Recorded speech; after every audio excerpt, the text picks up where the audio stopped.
Hayli Gubbi, the volcano that woke after 12,000 years. For 12,000 years, nothing. No eruptions, no smoke, no warning. Deep beneath Ethiopia's Afar region, a sleeping giant rested under the desert sands. Until now. On a quiet Sunday morning, the Hayli Gubbi volcano, unknown to modern history, exploded to life, sending a plume of ash nearly 14 kilometers into the sky, and sending shockwaves through Ethiopia, the Middle East, and even India. This is the story of a volcano awakening after millennia of silence.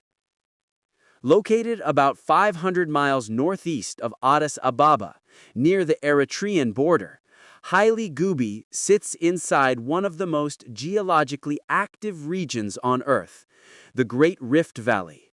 Here, the African continent is literally tearing itself apart, millimeter by millimeter, as tectonic plates pull away from each other. That tearing opened a path, one that Hayli Gubbi took full advantage of. Residents described hearing a blast, like a bomb. A shockwave swept across villages. Local resident Ahmed Abdallah had to say, "It felt like a sudden bomb had been thrown, with smoke and ash. I've never seen anything like it." For hours, the volcano spewed white-hot ash and gas, forming a towering column visible from satellites orbiting Earth. For the first time in recorded human history, Hayli Gubbi was awake. While no lives were lost, the eruption hit the Afar region, one of Ethiopia's most remote and vulnerable communities, hard.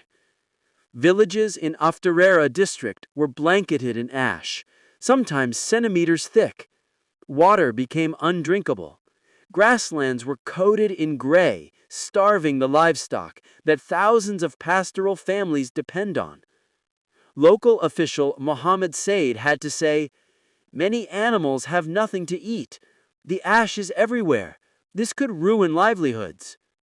Mobile medical teams rushed to the region, some traveling by dirt road for hours to help residents suffering from coughing and breathing problems. Health official Abdallah Musa had to say, "We dispatched 2 medical teams to the affected Kabeles. People needed help immediately." In a place already defined by heat, drought, and limited infrastructure, the volcano added yet another layer of hardship. What happened in Afar didn't stay in Afar. High-level winds carried Hayli Gubbi's ash across the Red Sea, sweeping over Yemen, Oman, and into the skies above India and Pakistan. Air India canceled 11 flights in 48 hours. Akasa Air canceled major routes to Jeddah, Kuwait, and Abu Dhabi. New Delhi's Indira Gandhi International Airport saw delays and cancellations ripple across its schedule. This was not merely an Ethiopian event. It became a global air traffic disruption.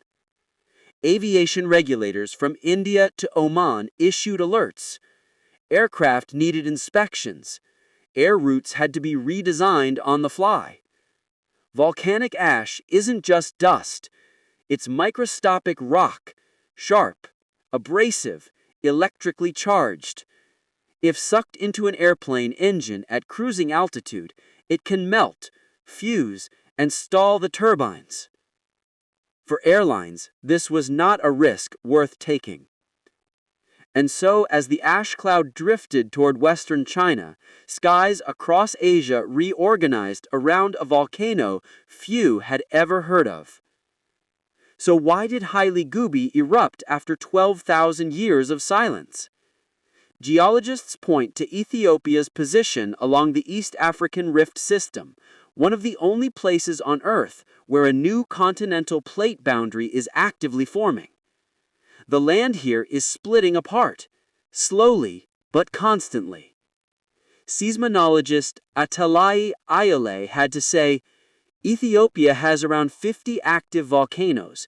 Eruptions like this are part of the rift's natural life cycle. As magma pushes upward, the Earth cracks.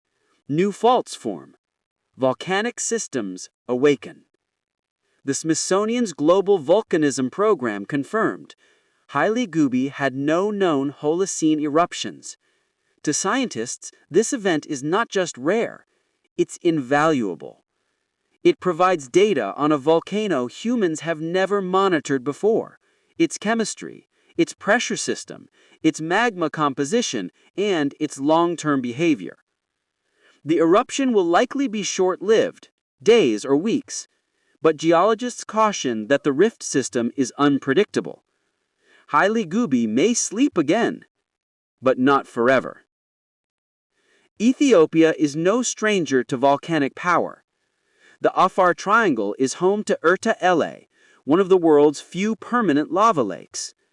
Nearby, the sulfuric wonderland of Dalal is one of the hottest inhabited places on Earth. Earthquakes are common. New land is literally being created under people's feet. But Hayli Gubbi was different. It was a mystery volcano, a quiet one, buried in geological records older than civilization. Its awakening reminds us that the Earth's crust beneath Ethiopia is alive, shifting, stretching, opening. The continent is slowly splitting, and one day, millions of years from now, a new ocean will run through the Rift Valley. Hayli Gubbi is part of that story. As ash settles and flights resume, life in Afar continues. Villagers clean their homes, livestock graze cautiously on patches of uncoated land. Health workers deliver supplies. Scientists collect samples, studying every detail of the eruption. The world watches, not out of fear, but out of awe. Earth's great forces aren't just relics of the past. They shape our present. They write our future. And in the deserts of northern Ethiopia, Hayli Gubbi has reminded us of one undeniable truth. Even after 12,000 years of silence, the Earth is still speaking. But some in Afar say the eruption was more than geology, more than tectonic plates and molten rock. They whisper that Hayli Gubbi did not merely erupt, it awakened. For generations, elders have told stories of ancient mountains that breathe, of spirits that sleep beneath the Rift Valley, of guardians who rise only when the balance of the world is disturbed. And now, after 12,000 silent years, one of those guardians has opened its eyes. Scientists speak of pressure, magma, and seismic cycles, and they are right. But myths speak of warnings, signals, moments when the Earth sends a message long before humans understand it. So what does Hayli Gubbi's awakening mean? Is it the start of a new geological era? A natural shift in the East African Rift? Or something deeper? A reminder that the planet is powerful, alive, and watching.